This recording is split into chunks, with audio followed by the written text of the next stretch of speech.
Hello, welcome to another episode of Insane Asylum. Tonight, my guest is Nick Mulae.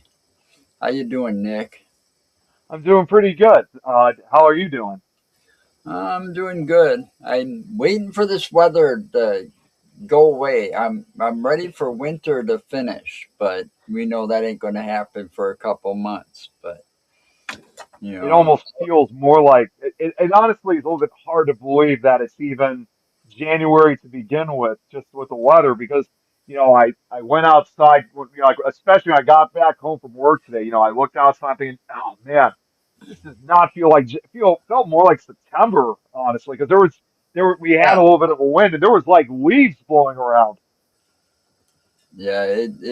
It it kind of gives the feel the cabin fever for me, It was nice enough where I actually got out and took the dog for a walk before the rain set in.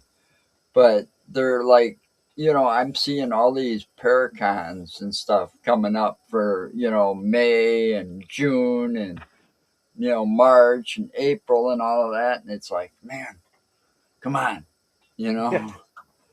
I've even seen one that I'm actually going to be going to. There's even one that's happening near the end of March, as a matter of fact, which is the Obscura Paracon.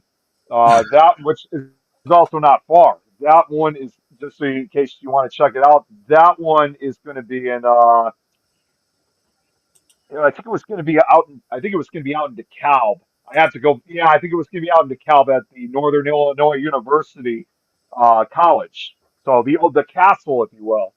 So hey, Kate, good to see you. I'm just going to say that must be Kate, but it doesn't say Kate. Yeah, it's definitely her. I've grown it. I know she had a different name before that, but with this one, I've grown accustomed to. So once I see that, I know. And that picture is of her cat Machi, so I know exactly who that is. Yeah. So, I saw Jack's got his thing going already too. It, Correct. I'm hoping to make it there this year again. I got a bone to pick. Well, no, not a bone to pick. I had that, and I hope you guys see this still. But when I had the Chad Lewis on that one time, the feed only showed the intro, and after that, it was like a blank screen. You couldn't even hear us. So I got to try to Yeah. get him to come back on. That was no easy task. Oh, I'm sure it wasn't, and I'm sure if he enjoyed being on your show, there's a good likely chance he'll probably come back. He's down in Florida now. He's a busy guy. I mean, he's traveling a lot. You know, doing a thing on the skunk ape. Okay. I was gonna say I didn't know that he was down in Florida, but I'm thinking to myself, wait a second, he's down in Florida. He's Well, got to he's be from involved in that cryptid. Wisconsin, but he travels a lot so that he can do those things. He writes some books. He's got some good ones out there. Yeah, he does. I've actually been wanting to get one of his books. I was going to get it 2 years ago, but unfortunately, I just didn't have enough to spend. I was going to get his latest book, which was on the big money monster down in Southern Illinois, Well, which he also attended the festival down there. I think, in fact, I think he was honestly the only real kind of cryptid paranormal investigator that I knew of that went down to it, because everybody else that was there, I've never seen or met before. yeah, I don't. His newest book is not that now. It's something else. I forgot. I think it's more about the lake monsters. Okay, that makes sense. But so, what do you got planned coming up? I know you quit Fear Fans. So I mean, to start off with things, I'm still going to be doing, obviously the Thursday and Friday afternoon and night shows, and also sometimes the Wednesday show, which I guess you can kind of say it's two of them. I'm trying to bring back Nick Files, but also, as you know, I've been on Paranormal Mischief a few times, which thankfully is not always every week, which does save me the trouble, honestly. But apart from podcasts, like as we kind of just spoke about, I do have a number of Paracons that I am planning on attending this year, including both Obscura and the Chicago one. So I'm really looking forward to those ones. But I am also going to try to get to a couple newer ones that I haven't been out to because for the longest time I've been wanting to expand to other new. I mean, yeah, you do get some of the same folks, which is always fine with me. But But it's always great when you meet new faces as well. well, then I think you need to learn how to drive. Yeah, that too. Well, it's also funny. I mean, I know that's important, but but also in addition to that too, um, there also might be a partial change for myself as far as these visitations are concerned, because some of my friends are now also interested in wanting to go on to these things, which is great for kind of both me and also Tom McNicholas's standpoint, because you know because I'll give him credit. Tom does a lot of the driving, and I'm sure it's got to be very exhausting for him. So if we had a few other people, if we had a few other people involved, especially for going on these long trips, that would definitely save him the trouble and give him the much deserved rest and break that he certainly needs and that he certainly deserves. Yeah, yeah, I'm going to be traveling to a lot more of them too this year. Yeah, because there's like one that does sound really interesting, and because I'm already starting to see advertisements about this. It's actually something known as the Central Kansas Paracon. And in fact, one of our former show hosts, Jason Walker, he's from Oklahoma. He is among those that's going to be at this event. Now, to give exactly where in Kansas, it's not necessarily like in the central part of the state, but it's kind of in the lower central area, Well, perfect. not far from the Kansas Oklahoma border. It's down in downtown Hutchinson. So, but that one's not till September. So I got enough time to really kind of look at how things are a couple months from now. And also, in addition to Paracons, I'm finally also going to be going on a couple more investigations throughout this year, which, because again, compared to last year, yeah, I did a few, but I didn't really do as many as I was hoping to, especially since last year was my 20th year in the paranormal field. So this year will kind of make up for it. As of right now, I got I would say about 5 or 6 different investigation spots that I plan to be going on later this year. Pickle Tom's in the chat.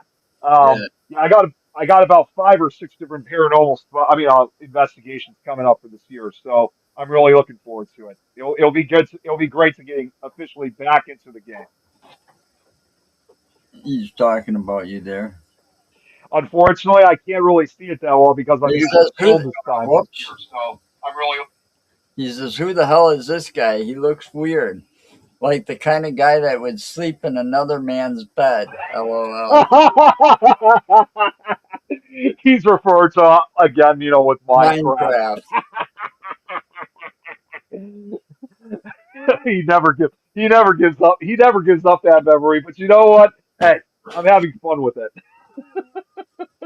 Hey, it's just a game, anyways. Yeah, it is. Well, to him, it's more than just a game. But yeah, it is for the most part. I just see it as like any other game that I play. You know, I couldn't get into it. I tried. So Some people enjoy it, others don't. I mean, it's it's the it's the way the game is designed. It's too like pixelated. It looks so old school. right, exactly. Well, that is, I will give credit to that too, is that it has kind of like the throwback to like the old arcade games where it has Yeah, that pixelated look to it. So right. it is pretty cool, having that nostalgic kind of feel to it. Um, so, what kind of investigations you plan on doing this year? So one of them that I've been trying to well, it's not necessarily I've been trying to get back to. It's just because again my schedule has been so busy. One of the locations I would like to get back to is, and they told me I can come back and investigate anytime. Is It was when we investigated that bar about 2 years ago. I want to say the Bad Attitude Bar and Grill, which is up further north, about an hour from me. And the woman who owns this place, she wants this place to become like a regular investigation spot, not only just for myself, but also for other paranormal teams out there too. I mean, she's even the kind of person she even wants to have this place, featured on the television shows. She really is opening this up as a haunted attraction. And I was fortunate enough a few years ago to be the very first investigator, along with those that were with me, to investigate this place. So I've been wanting to go back ever since. Hopefully, we'll try and schedule a time to go. But also, in addition to that, too, I know we're going to be going back to the Old Lake County Jail. I think we were going to do that possibly during the spring. Um, Jeremy, of course, is the one that kind of helps put those together. So that is something I'm still waiting to hear details on. And also, I believe during the Obscura Paracon, now normally I don't really do a lot of the public investigations, but I think this might be it might be a small group, so it shouldn't be too bad. And again, another location I've investigated before is I might be investigating the Egyptian Theater in DeKalb, Illinois, which is a really great spot, which I'm glad we're doing it during the month of March because the last time I did it, which was back in 2019, we did it during the height of summer, and there was no air conditioning in this Oh, building. wow. It was hot as hell. I mean, I have pictures of me that I couldn't even wear my vest. All I could wear was my tank top. That's how Yeah, hot it you know, was. those vests, I've had to take them off because mine's pretty heavy, and I'm sure yours is too. But when you got it like over like flannel, like I do, sometimes because of the weather out, but my God, some of those places I went to, that one that was Rock Island. Oh, Rock. Oh, God. Yeah, that's like I was just thinking about like, imagine like this was Rock Island, but instead you're not only investigating it, but you're staying there for quite a long time, and Mhm. and you don't have any fans or anything like that with you. Oh, So trying to go outside, there's there nowhere was to escape to. yeah, and there's no AC inside, so you got all the heat from the body heat from all the bodies in the building, Yep. and it was set on this year, or well, this year, last year, it was on one of the hottest days of the year. It was, and no wind. So there Yeah. was no wind to help cool you down when you went outside. Man, my vest didn't last long. Like, god damn, it, it's Yeah. it gets pretty bad sometimes. But you know, those are the places though that tend not to charge. Right. A lot. Yeah. Yeah. $10 or whatever. It helps for the cleanup fee or the crew, or helps them so they can keep renting the building every year, whatever. But some of these places are just in it for the money. Yeah. Like I've it's one. I've seen a couple of those Paracons where they were charging 65 and up. Like it's one I understand from the perspective like if it is expensive, like if they really are for like if it's for a building that they're trying to rebuild and restore, that's one thing. Well, Like I understand, but that also goes to show you too that in spite of such high prices like that, that also kind of means that those prices will not be like that forever because eventually once the building is fixed up, they'll probably start lowering those prices yeah, because they got the money that they needed to help restore and rebuild the place. but But you're yeah, talking, unfortunately there's other places out there that I definitely know of that you know, yeah, they're just in they're it just for the money. yeah, you know the old saying, money talks. And You know, that's the unfortunate part. I don't want to kind of oust the place, you know, but there's a place in Wisconsin, and it's a bar, okay? And I Hmm. was going to go there for one of their, events, and found out that it costs a lot of money. Hmm. And, they didn't even, this is to restore the place. They should, if they're going to do that, they should put it in the advertisement, or, saying all Oh, proceeds go to restore, you know, but this place doesn't need that kind of work. I think, Right, right. and then I've heard the stories about it, and I've heard some other stories from some other people. I think the people that own the place have kind of devised, you know, how can I put this? They hook up some little things here and there to make it look like it's more haunted than it really is.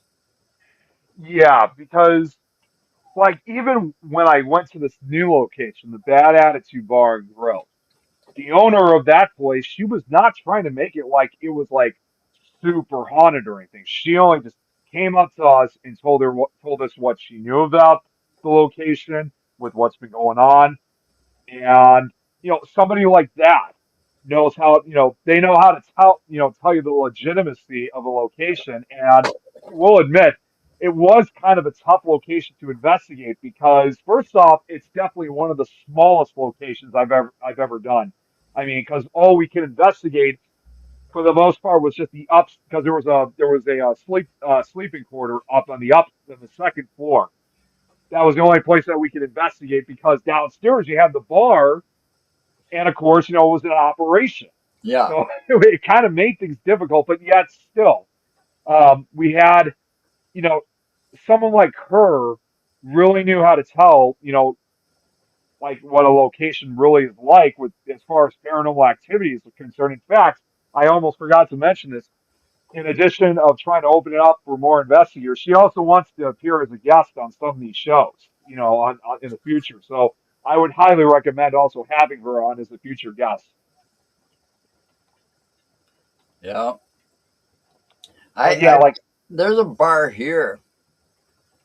Oh, what was it? It's an Irish bar. It was Lions Inn or something. oh, Lions Den. Yeah, you know what? I've actually heard of that place. Yeah, yeah. It's here in Watertown.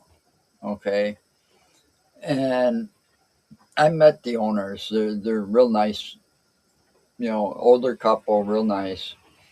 And they had construction going on the second floor and the third floor, and that's where we went and investigated. But when we were there, the bar was closed. They were just Hmm. getting ready for the day. So we went like early afternoon. Hmm. So so we went and investigated that place. It was real quiet, and it you don't need a whole lot because they had all the old pictures from back when there was like horse and buggies, and it was just a dirt road in front of the building. That's how old this place is. They show pictures of the outside, and a couple of those pictures that were taken back in 1787 or whatever, it was right around that time, the late 1700s, that you could see like a ghost image, Oh, wow.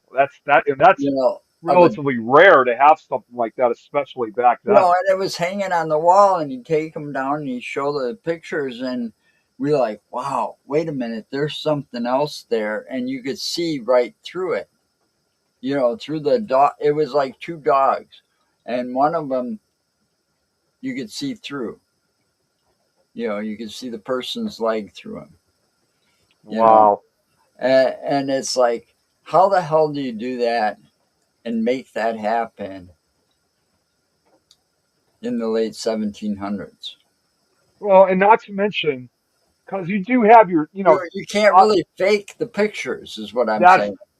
yeah, and that's what I was actually about to say. Ironically, I'm thinking because you still have your share of skeptics out there who Hmm. try to do everything they can to debunk it, saying, "Oh, that's just Photoshop," or "This was just added, post production." I think, how on earth are you able to Photoshop, especially from something that was taken over 200 years ago? Yeah, technology wasn't that great. You Yeah, know, in fact, um, cameras sucked. yeah, well, in fact, I just realized something. Now that we're in 2026, most people don't realize this. The very first photograph that was like true photograph that was ever taken of anything was ironically exactly 200 years ago in 1826. So we've now been, so now we've officially evolved through 200 years of photography. Uh, So, and now the original photograph that was taken back then, unfortunately, as you can imagine, that pretty much has been lost to time. But some, people had taken pictures of the original image before before it truly disappeared. So you can still find an image of that original photo, like on Google Image or something like that. But still, it's just incredible to think that we've gone through 200 years of photography, and for something like that that must have been taken, especially back then, it must have been a phenomenal find, especially, back in those days when, you know, yeah, we did have a few of our so-called paranormal ancestors back then, but very few, because even back then the paranormal, if you will, was still, very heavily tabooed at that time. It wasn't, not to the point where oh people were being man, executed, but it was still, frowned upon back then. uh, what the fuck? We got booted off Facebook. Oh, really? So I don't know if you can see that where it's streaming to above. Unfortunately, I can't because, like I said, One of because them I'm doing went. this on my phone. The one that's going to my Facebook page turned red. Oh, The connection yeah, was disconnected. We weren't able to stream to that destination. What the fuck? More problem. yeah, Oh well. At least it's going to YouTube. yeah. It's That counts. broadcasting in some way, shape, or form. But then again, we were going to make that transition to move away from Facebook anyway. So, at this point, to me, it just doesn't really. It's just not that big of a deal to me anymore. So I got a question for you, and this isn't really a paranormal question. hmm What do you think about conspiracy theories? So, when it comes to conspiracy theories, I kind of have mixed kind of Okay, feelings for it, because sometimes you do want to jump into the things that you believe might be going on, but of course you also want to be careful well, later finding out too that all it's right. not true. Let me be more specific. All right. Today is somebody's January 8th. birthday, Oh, it is? and he's been dead since 1977, supposedly. Okay. Oh, I think I know where this is going. Yep, yep. And I was just, because it was his day, I was watching a couple of his movies and stuff. But there's all these conspiracies, and I haven't seen anything really about it lately. But they think this guy, Bob Joyce, could be him. But the guy looks like him a lot. But I think the guy that actually is him, if he's still alive, is living at Graceland. Because part of Graceland is still off limits, from hmm what I understand. Yeah, I know exactly who you're referring to about the whole conspiracy if Elvis Presley, Yeah. is You, still alive. You know, it's hard to really say. I mean, again, I've even seen documentaries on it. Um, I mean, it is very likely because, for a guy like Elvis, I mean, you definitely can't help but feel sorry for him, especially in the later part of his life, because, well, you know, he he couldn't had go so, anywhere without getting like mugged by fans. yeah, like he could not enjoy just having simple time to himself with his family. I mean, it must have been such a huge stress burner for him I had to that, rent out a whole movie theater just to go watch a movie. yeah, or even just simply going on a walk. He Yeah, still couldn't do couldn't it. walk, he still couldn't go anywhere without having people always watching him. And that kind of fills the theory that, because you especially in this day and age, with the younger generation out there, you got your kids and teenagers out there who always are like saying, "Oh, I want to be this famous when I grow up." Well, unfortunately, once when the reality hits and you become this famous icon, yeah, it might be exciting and fun for a while, but it does get tiring, and it just is the classic example that being famous sucks. So, in the case with Elvis, I couldn't see why he could have faked his death. But of course, with all due respect, at the same time, though, um, the reality too is that even if he is still alive, just like any other human being, we're not going to be around forever. So even if he is still alive, eventually he is going to be gone. Yeah, So he'd have to be. Let's see, he was uh, born in 1935. 35 So on this yeah, day. so that would make him 91 years old. Yeah, and that's it was a little easier to believe when he was like 80, and they were showing the videos from Graceland where there was like they said it was a caretaker, Hmm. but he if you think about when like Lisa Marie passed away and they had her funeral there, you would think all caretakers and stuff would be asked to not be in the field of anything. Hmm. But this guy walked right by during oh, I can't even think of her name. Royalty. She was there giving a speech, you know, about how she knew Lisa Marie. And just as that was going on, this guy walked by and looked just like him. But see, I have the theory. I don't know. I don't think he's still alive anymore. If he was, if he is, I mean, if he actually died, they'd have to say, well, then he died. But then, you know, they couldn't say that he really died if he died. But Right. he's been under federal witness protection most of this time Hmm. because there was a lot of mafia threats towards his life because he protected and helped in the 70s, he was hiding witnesses that helped the government take down the mafia. Right. Right. And they've got thousands and thousands of pages, and they've all come out and released. Most of them are redacted, but they're all death threats.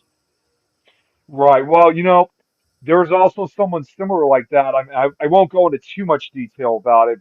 And this is a guy who's still alive. He's in this case, he's not a celebrity. This is actually someone that to this day he has to still remain a man in hiding. It was this guy who he was actually a member of one of the most feared gangs, not Oh, only just in Southern California, but also in the world. He was an active member of the Mexican mafia for 12 years back in the 70s. well, And yeah, and you got the biker gangs, the people that yeah, help take them down. well, in this case, when you're talking about like a gang like the Mexican Mafia, that's even worse than any of the gangs or biker gangs combined because they're a death squad, literally. They will literally take you out even for the most slightest issue. And so this guy, he was only 20 years old when he joined back in 1969. And he actually was, for the longest time, one of the gang's most brutal enforcers. But then by the early 1980s, as he was sent to prison numerous times with nothing but time on his, with nothing but time on his hands. And so he just realized that, you know, something's changed in him, especially when it came to his victims, where he shot him, whether he stabbed him, regardless, just something changed in him, even though he kind of had the capacity of being kind of like a serial killer because he did kill about half a dozen individuals, but then he decided that I guess with the remaining humanity that he had left within him, that he decided to turn on the gang, which of course would permanently place him on their death list. And he said later on that he said that he was able to help prosecute 36 different members. Most of them were the heavyweights of the Mexican mafia. And even though that was huge, Mexican mafia, of course, to this day are still in operation, are Well, showing no signs of slowing down. But to this day, he has to stay in protective custody because there's even after 40 years, they're still trying to get him. it's like the Hells Angels. Yeah, they You never know, forget. Oh yeah, you they know, never forget. They they've been never forget. around for a long time, and I've watched these documentaries, and unfortunately, because of the way things are going, I lost three cable channels, Yeah, yeah. I think that's and the one of same them with was us.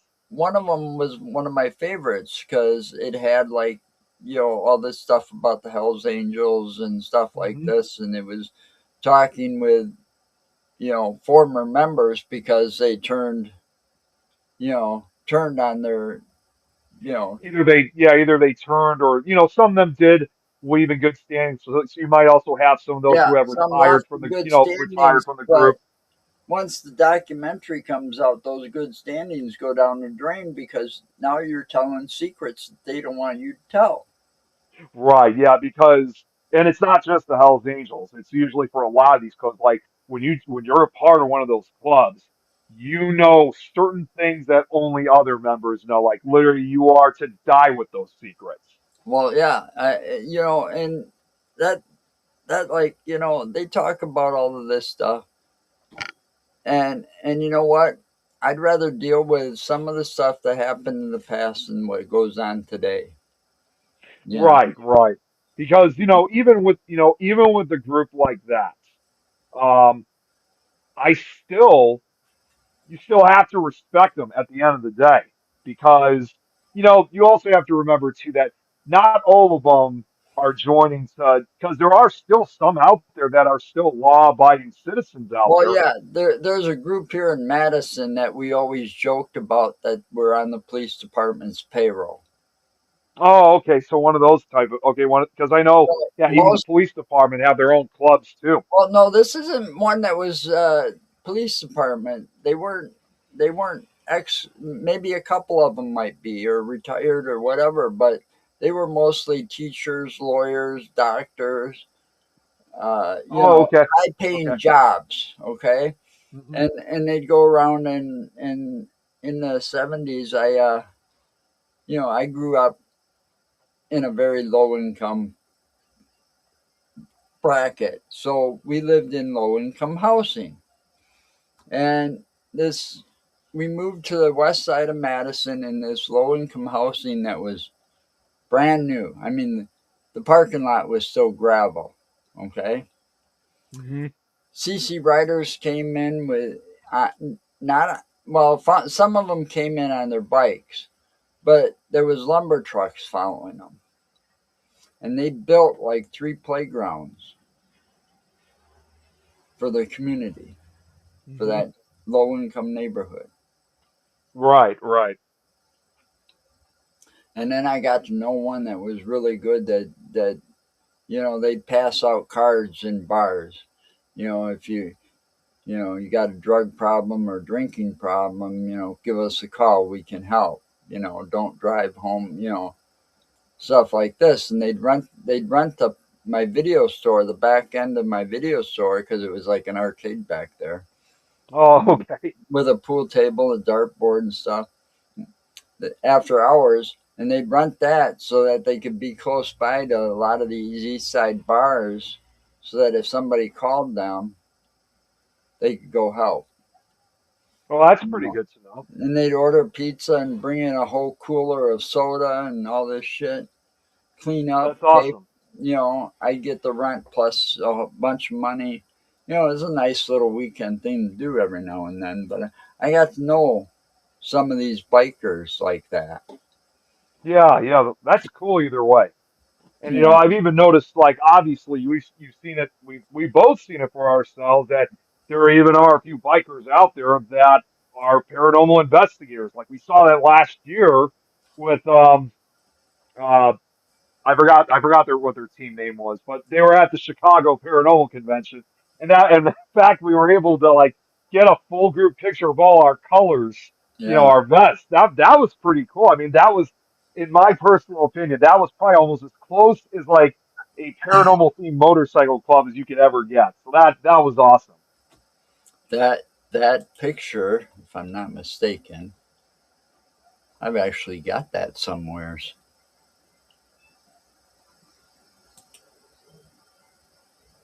I know I used it also for a profile picture too.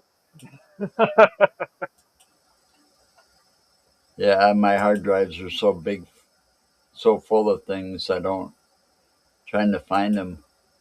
Yeah, Yeah, if I would have thought about that one, I would have brought that up earlier. But yeah, you got like your profile picture. It's like and I know who those other two were.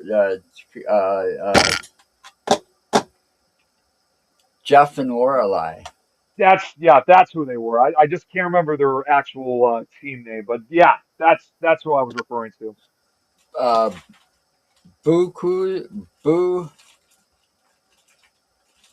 Boo Cruz. Boo. Anyway, Oh no, Booze Cruise. That's what it was. Yeah, yeah. So yeah, we all got the vest. You know. Yeah. See, I get nervous when I come to Chicago because of that. yeah, You because know, unfortunately, this I is mean, the territory of the outlaws. We I have followed those all people. the rules and stuff, but still, you never know if one of them might get a bug in their butt, and I saw quite a few of them down there the last couple of times I was, driving around Chicago, for Yeah, that this it, convention. When that convention took place, I there was a gas station we pulled in. There was like 10 of them there. yeah, there's that they've always called Chicago their home territory. I mean, in fact, they're the oldest running outlaw motorcycle club in the world. They've been running since 1935, You know, and and it's the only one they I've seen down there. yeah, they've had full control over the state of Illinois since their formation. In fact, when they first formed back in 1935, they formed up in McCook, Illinois. So that is where it pretty much all began. And as you can imagine, and to this day they still are, they are a bitter rival of the Hells Angels, especially back in the 90s. There was a huge biker war that occurred here in Chicago between the Outlaws and the Hells Angels because the Hells Angels were the Hells Angels were trying to expand and create more chapters, and they wanted to create a chapter here for Chicago. In fact, they had three potential locations that they would have for the Chicago area, but that drove the Outlaws crazy because again, this was an area that they always deemed theirs, and so they fought back. I mean, it was some of the bloodiest biker wars that's ever occurred, and eventually things did settle down near the end of the 90s. But the truce that did exact, I mean that did exist. It was only brief. It wasn't long before they started fighting again.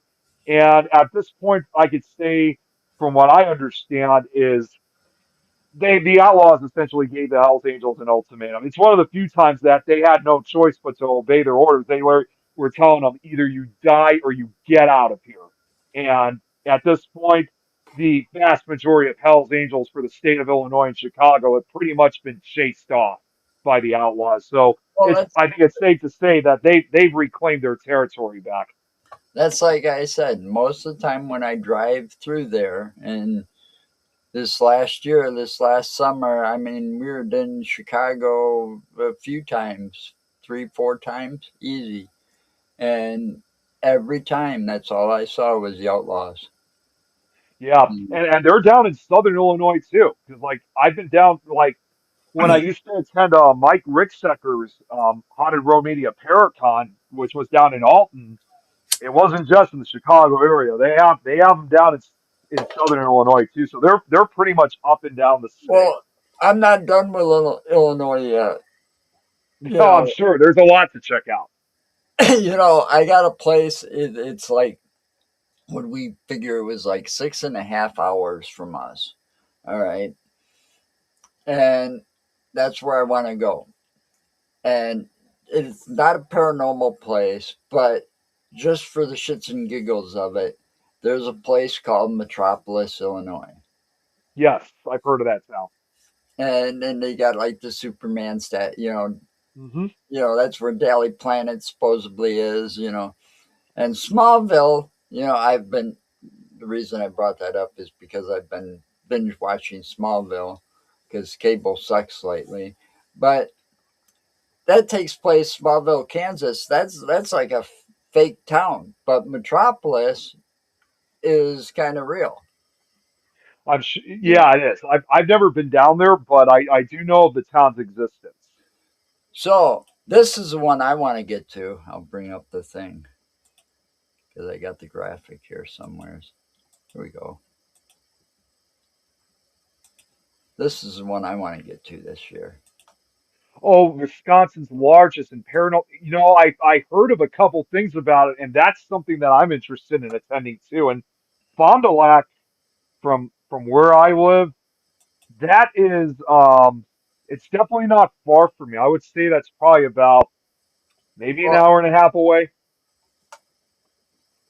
Fond du Lac, I don't know how far. I know it's about an hour away, hour 2 hours away maybe from where I am. Okay, so pretty much probably the same duration as from Maybe a my little house. I'm bit actually more. looking it up right now. Okay, so it's about 2 hours away. So Yeah. it's not terrible. I mean, for me, we would have to pass through Milwaukee to get to Fond du Lac. Yeah. Oh, what the hell? Anyway, yeah, that's the one I'm looking forward to going to this time around. Last year I didn't make it, but this year Tobias Wayland is supposed to be there, and a couple of other people. So it's like a chance to meet some people that I haven't actually met yet.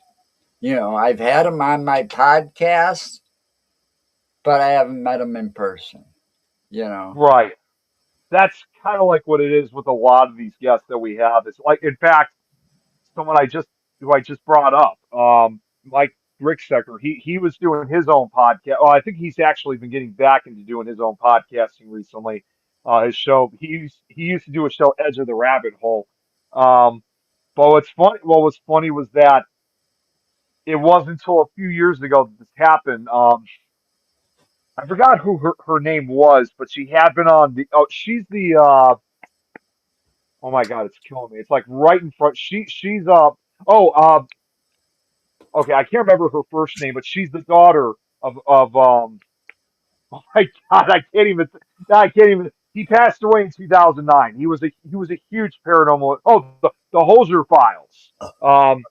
Yeah, I just can't remember her name, but she was the daughter of the guy that used to do a lot of this kind of stuff.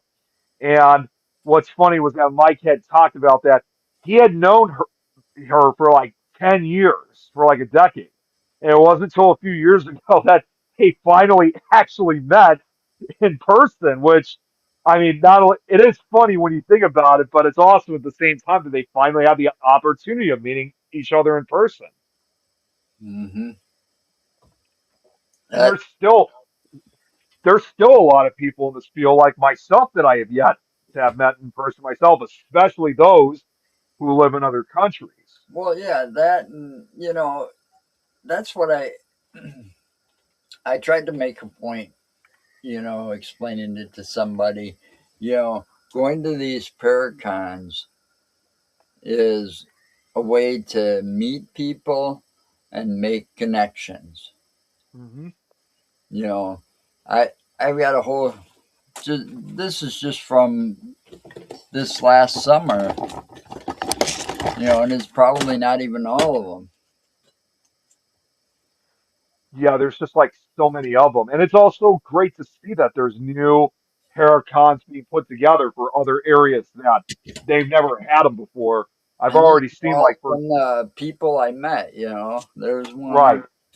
You know, and I talked to him, and it's like, yeah, you've yet to. These are people that I feel that would make a good guest on my show. Yes. You Well, know, and when you also think about it too, it's also not just, just areas throughout the country in general. Again, even some of these other countries are now starting to put their own paracons together. Like we're starting to see that, of course, not surprisingly in the UK. yeah, I've seen but I ain't going to get in, to another country. Not yeah, I know it's in tough. this lifetime. Yeah, I mean, even another country that again you would never even think twice that something like this would put together. There was even a couple paracons that have been going on in Indonesia. So even Oh, Asia has kind of stepped in, and I even had one investigator from the Philippines messaged me a few years ago asking, saying like, hey, would it be possible for you guys to come out here and start a Paracon here? We'd love, because obviously a country like that, they don't. Yeah, you may have your share of investigators over there, but they don't really know exactly how to start. They don't really know how to start a Paracon. So I responded back saying, I would love to come out and help you guys out with that. That would be awesome. So that way, eventually they can start doing their own events independently. But once again, you're making those connections, with them. Hmm. Yep. That you know that's got to be tough though. It's Just got to be. you have to get a passport and all that other shit. But to sit there and uh, do all that work is hard enough. Yeah, it's the pain in the ass, especially in this day You and know, age. I mean, it used to not I be, can't but imagine what Jack goes through doing the one that he does in Chicago. That one yeah, that you know, I mean, you got to get vendors set up, you got to get speakers set up. You know, Eh, yeah, and he does all this by himself. yeah, You not to mention that he probably has to spend like hundreds, if not thousands of dollars, getting some of these vendors out here. Well, I don't know. Yeah, They I pay could be him. wrong. The vendors usually pay him for the table, Yeah. and then it's getting the speakers to come out and speak. That would be the hardest part, Hmm. because I've already seen him like make posts. He's got so much space left and stuff, but I don't know if I could ever do that. Somebody, a couple years ago, I was in a different position for this show, and he was telling me we should start one here. Yeah. There was surprisingly only twice so far. That doesn't mean that this can happen again for me in the future. But so far as like being a vendor or a speaker, that's only happened to me twice. And of course, I'm not asking for money or anything like that. I'm always going to be free. Um, Well, yeah, usually that's what it is. I mean, I yeah, don't think Chad Lewis gets paid for going out there and being a speaker to that one. Jack couldn't afford to keep doing that, paying all the vendors. It's their way, and I would do it too. But I've only been asked once, and I did it, and then I haven't been asked again. But I was a speaker. What was that? 2 years ago, 3 years ago at the Milwaukee Paracon. hmm. Talking about the Beasts of Bray Road. Well, that was kind of similar because, like, the two times when I was called to be a speaker, one of which unfortunately, I wasn't able to make it out, which I'll get to shortly. The first time that I ever became a speaker, ironically, was at one of Jack's events. Although the event that he had, yeah, it was pretty much the same event as the Chicago Paranormal Convention in June, but this was one that actually occurred in October. And what made it easier for me too was that not only was I a speaker for the first time, but more importantly, it was the first time ever that it was kind of like an actual on-stage episode of Nick Files because I was presenting one of my presentations at this event. So, which was great for me because I was able to kind of read something while I was able to explain everything to everybody, and I am still surprised to this day how much of a success it was. And what I mean by that was like when I first started speaking, there was only like two people that were apart from my parents that were there who were helping me out, setting this up. Apart from my parents, there was literally only two people that showed up, Oh, sitting down. But I thought, but and some people would think, well, that sounds pretty bad. You know what? That was fine with me because I'm thinking that's great because I don't have to start off with a huge crowd. hmm. Let it build up, and that kind of makes things easier because as you can imagine, I was nervous as hell. I had huge anxiety going through I like can stage fright. imagine because I have stage fright, Yeah, I do too. you So, know, and the first time there was like a get together in Madison with just I was part of the Wisconsin Podcast Association. Okay. And there was like a get together meet and greet thing, in Madison. And you had to get up and say who you were in your podcast and stuff, right?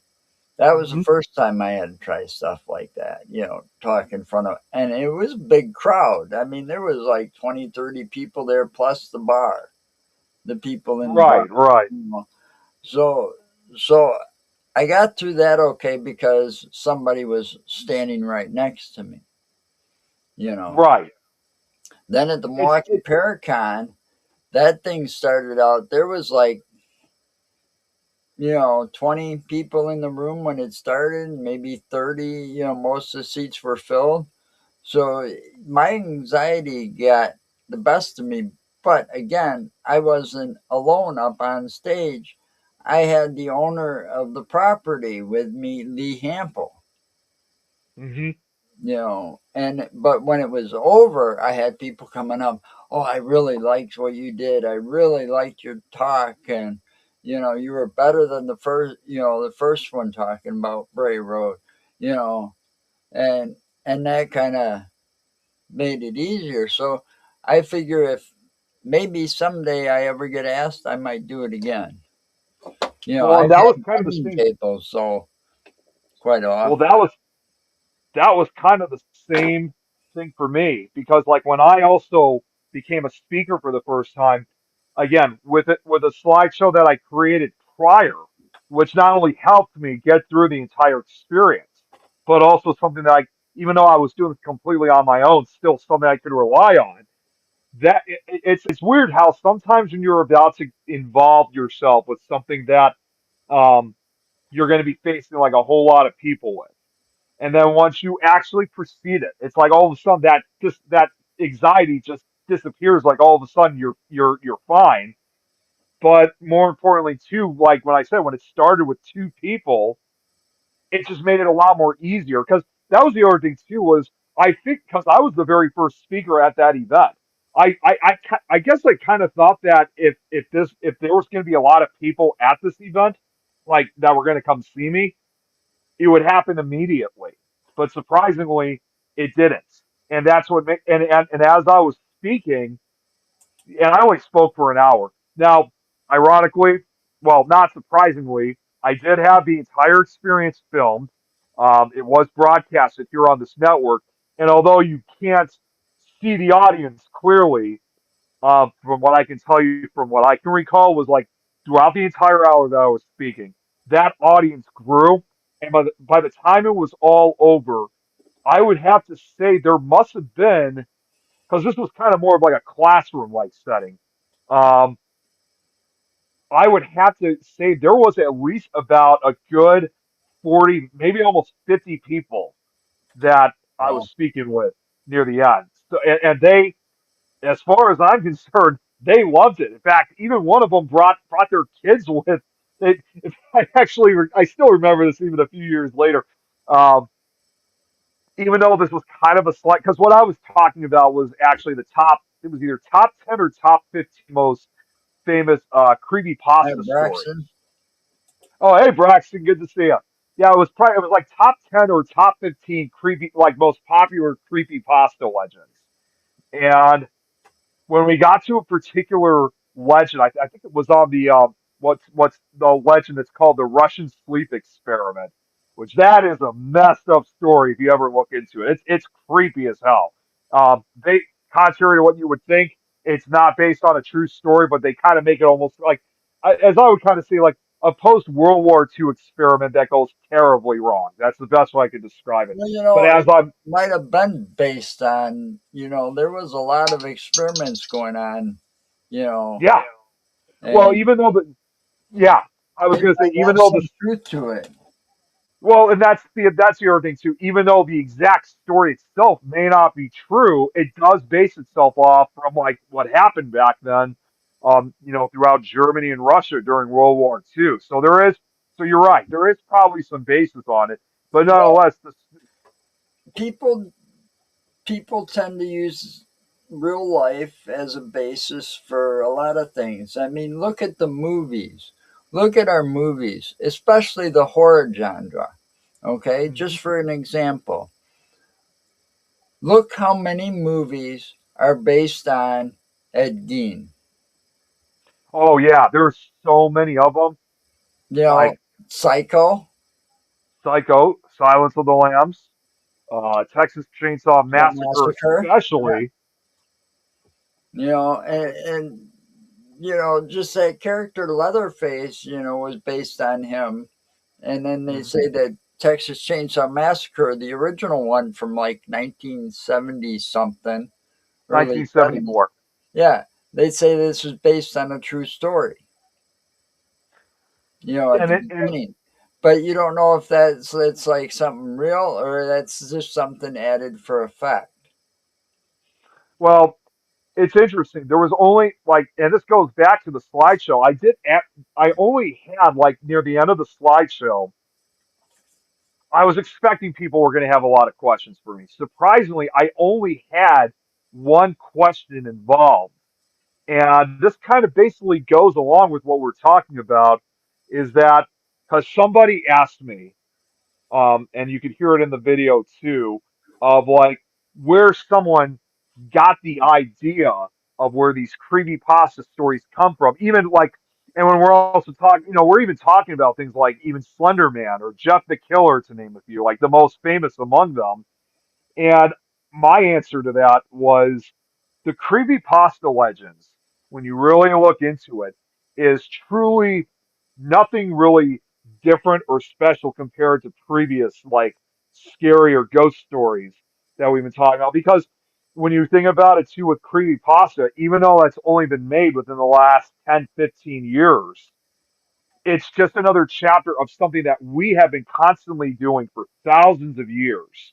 And when it comes to, like with my audiobooks that I do, the Scary Stories franchise that I always advertise about, a lot of those stories, in some way, shape, or form, even if they are entirely fictional from the start, they obviously came from something that really happened. In fact, even some of my Scary Stories books, even before you get started reading some of these stories, they usually will say there is kind of a shred of truth to these stories, even if they are entirely fictional, Yeah, because it's usually either someone that it was something that somebody experienced or had encountered or something like that.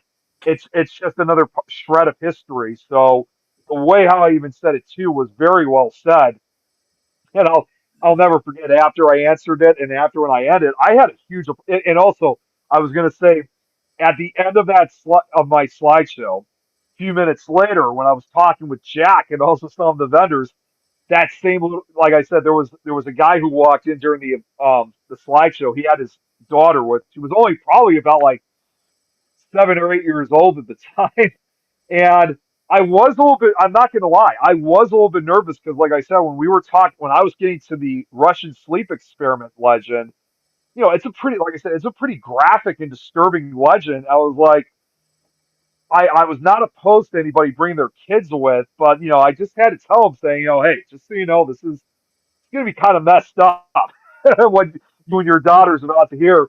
But what was funny was, again, a few minutes after I was done, that same little girl, she literally came up to me and she's like, literally, she like comes up and goes like, um, "Oh, I loved your slideshow. All those stories were great." mm, And I thought to myself, wow, like, well, I mean, even though, I mean, I didn't actually say this to her, but in my head, I'm like, even though you were probably a little bit too young to see these stories, I appreciate it either way. So, um, that obviously was a great turnout when I was a first yeah, time speaker. yeah. And, So oh, go ahead, go ahead. I'm sorry. I was just gonna say,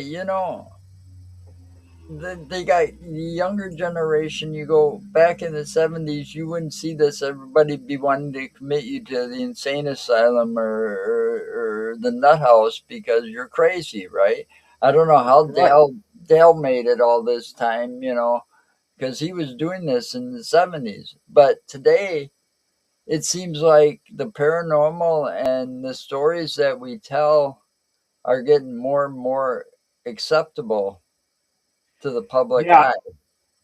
Well, and It's that's something that I'm glad to be seeing. But at And the same furthermore, time, it damages us because everybody's got their little computer in their hands, and camera, so everybody's taking pictures and saying, "Oh, this is a UFO," and a lot of those I've kind of, you know, but it's interesting, because everybody's seeing stuff now. It's getting more and more popular. People are taking pictures, you know. I mean, look, you mentioned what was the Slender Man?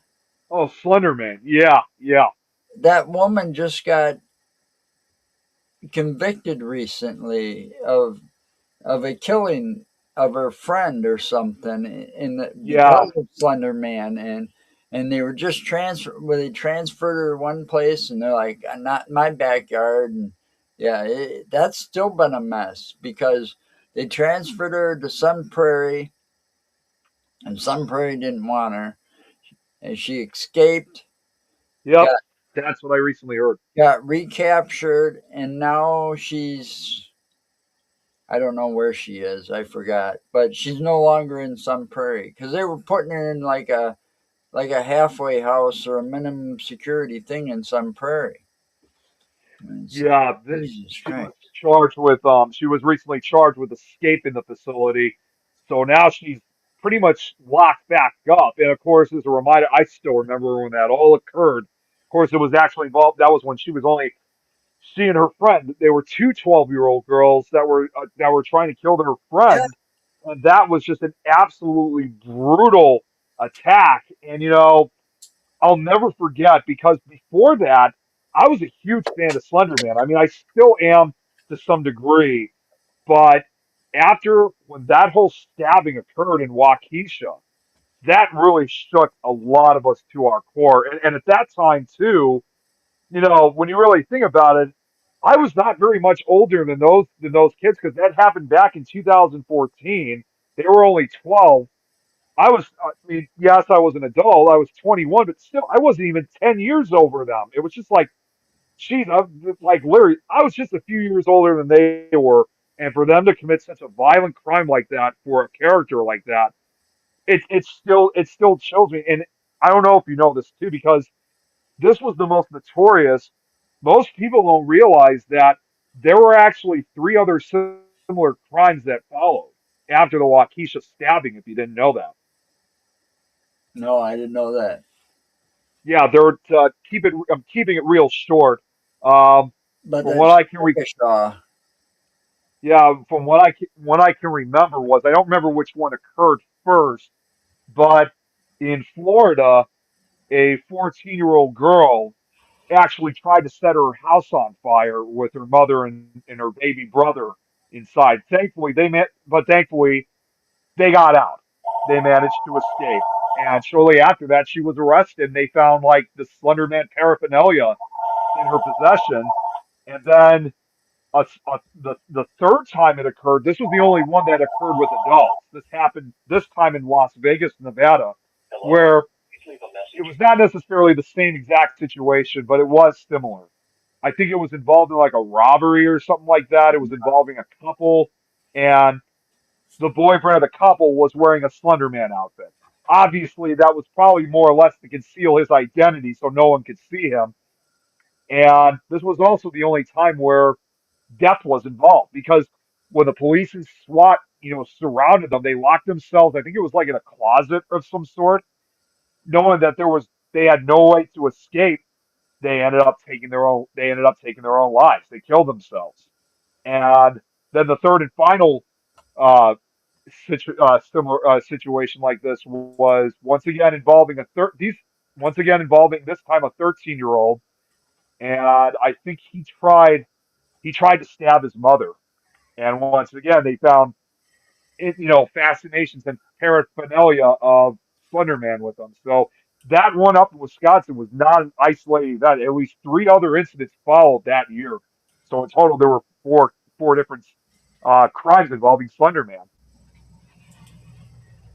Yeah, it's sad that it had to come down to things like that. Mm. It really But did. our And for the paranormal 14-year, world, though, has yeah, gotten bigger and more people accepting it because, I see when we go to those paranormal conventions, you see people from all walks of life. You that's know, correct. I've seen old ladies going to these things, barely can walk. They get their walker out of their car and And they're still enjoying and them. I and mean, they're and enjoying these things. And you think, they'd be doing this 10, 20 years ago? Probably not. It's gotten a lot more acceptable over the years. And I'm glad it well, has in one aspect, because it makes things easier to say get into a location or whatever. But at the same time, you got the people that are all about the money, and then we're going to charge you more than you can imagine just to visit for a few hours.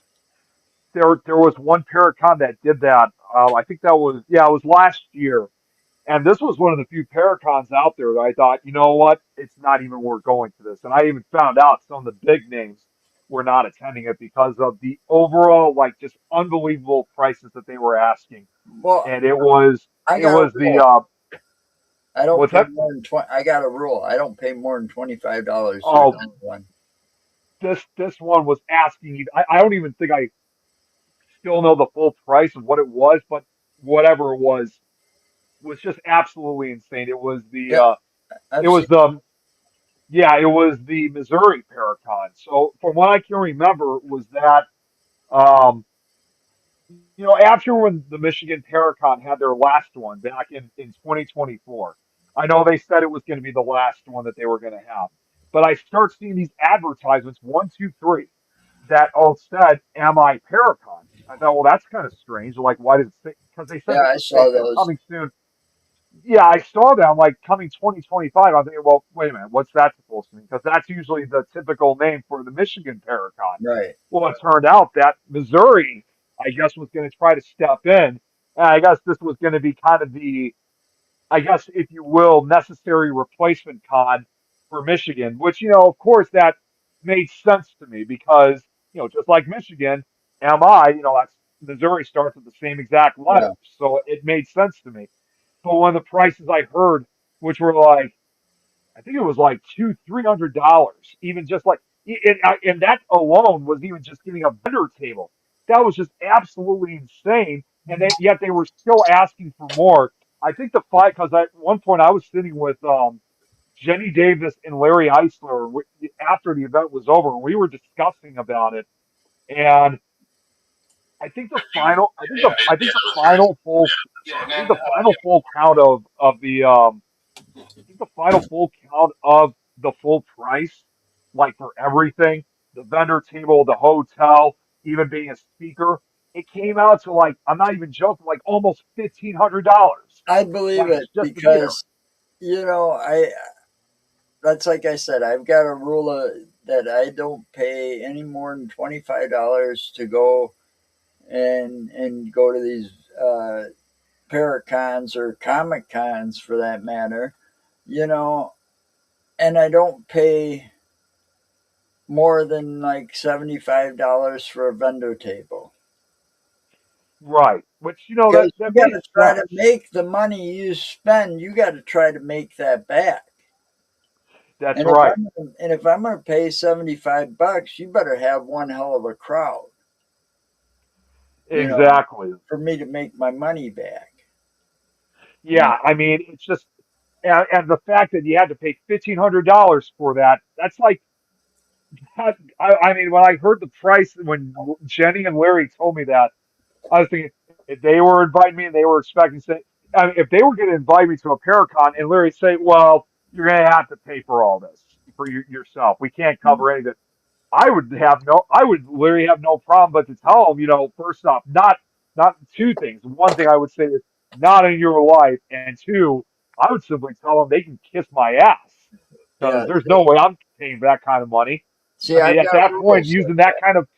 using that kind of price, I'd rather be paying it for like a new phone or something than paying just to show up for like a day or two.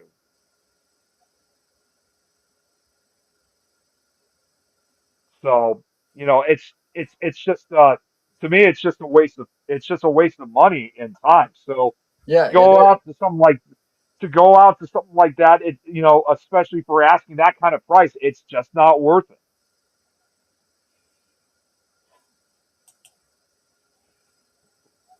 Wait, See, like, this is probably got to go first. doesn't how it goes. He files reports on that. Her paranormal activity pauses. Oh God. Kate is Very she's polite. Demons admit they aren't real. yeah. they she's what she's referring to is she's making one of the most interesting wait. Can you put that back up? I just gotta see that. He is the most interesting paranormal network in the thing, bro. She's doing the She's most doing what interesting you man in do the for world Tom. comments. The same Yeah, thing I do with Tom's. yeah. I I kind of don't got know. that. I thought she was supposed to be studying. Yeah. Uh, I don't know. Anyway, I was supposed to. it's about that time we got to go. Yeah, well, I'm just going to say this before we go. In response to Kate's comments, I don't always investigate, but when I do, um, damn it, I should have practiced this before I got on. Um, okay, I'll just say this for now because this could change because I just got started with this. I don't always investigate, but when I do, I prefer to be like Nicopedia. Stay stay ghosty, my friends. Oh, I see. Well, anyway, good night. Thank you all for watching, Yeah. and we'll miss you on Fear Fans. But hey, you can always have me back on this show anytime you need a guest. I'm more than happy to do Yeah, it. This was fun. And as it's usual, Joe, always thank you fun very much for talking to having you. me on. I could go on talking to you for hours, but Yeah, we I could only do have the that same, but time. We're gonna overlap somebody, I'm sure. Um, ironically, that would be supernatural talk. So, at obviously, 7, isn't it? listen, what's that? That comes up in like 45 minutes. Yeah, so clearly, less than an hour from now, I got to be on another show. So That's going to you give you guys can time to find me eat. there next. Yeah. All right. So stay safe and remember, anything's possible. Absolutely.